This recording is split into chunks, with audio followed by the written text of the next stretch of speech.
Greetings, YouTube. Welcome back to the channel. This is such an important discussion and video topic because it has been an ongoing multi-year conversation that we actually got a little bit of insight into some of Kabam's thinking today.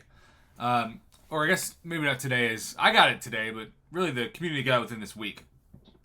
So, the mutant class is a class that, for many reasons, has not had that many champions added in the last few years. Now, the mutant class used to be one of the deepest classes, if not the deepest class in the game. Now, I still think it's top 2, top 3.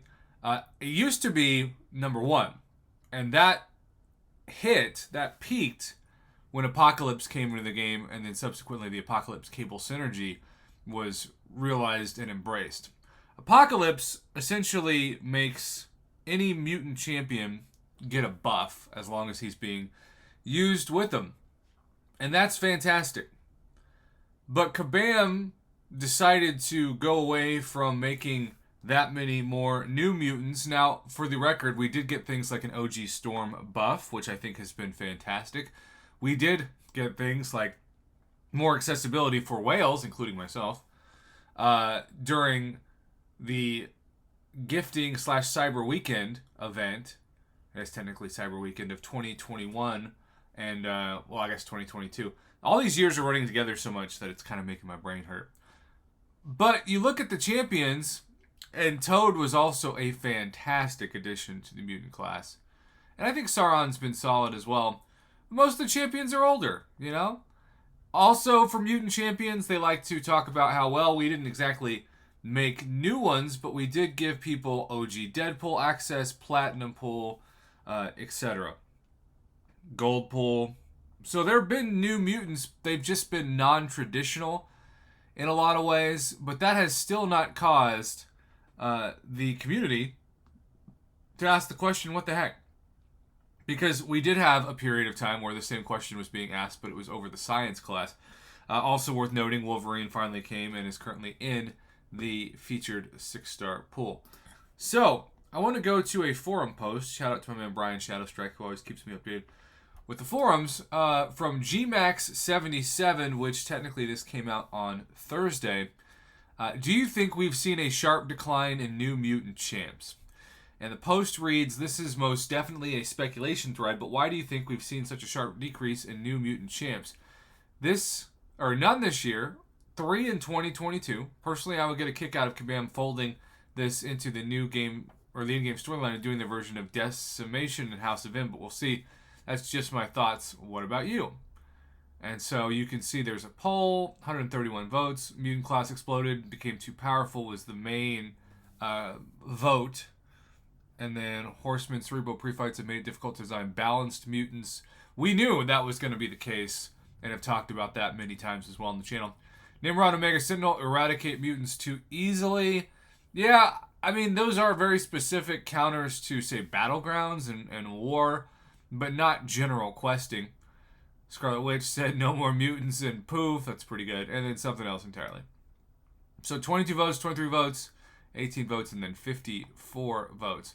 But what makes this forum post so interesting is that while we have posts like Shocker wants to feast on more mutants from General Mercy, and then need more mutants, probably the same reason there's no new cosmic champs in this featured.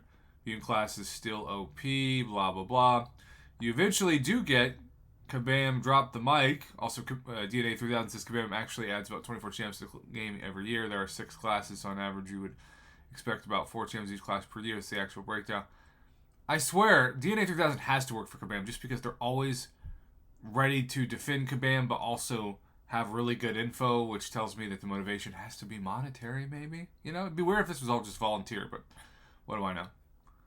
Don't really see a steep decline myself. Grounded Wisdom pops up. You know he's working for Kabam. Ongoing process. I don't believe it will ever look like an even split. Here's Kabam Mike. Here's the main reason for this video. Horsemen and Cerebral Pre-Fights have made it difficult to design balanced mutants. Shows the mutant class had 3 in 2021, 3 in 2022, 0 in 2023. Though Cosmic and Mystic, to be fair, have only had won this year. It's been a primarily skill edition. He says, I don't really see a steep decline myself. Mutants sometimes had more champs had in their classes. And then I remember the great science drought of 2016, 2017. What a time. Fun fact, MODOK was going to be tech, but had his class changed because we didn't have a science champ in quite some time. Wow, that is fascinating. I'm glad MODOK is not a tech champion. Also, my vote in this poll was my personal opinion, not the games team. Game teams, I love every mutant, but I love them all even more because of Apocalypse. So, this is really interesting. I do think that Apocalypse gave everybody a buff and took the pressure off of Kabam making mutants in the same way that they clearly have with, say, new skill champions or science champions or even tech champions.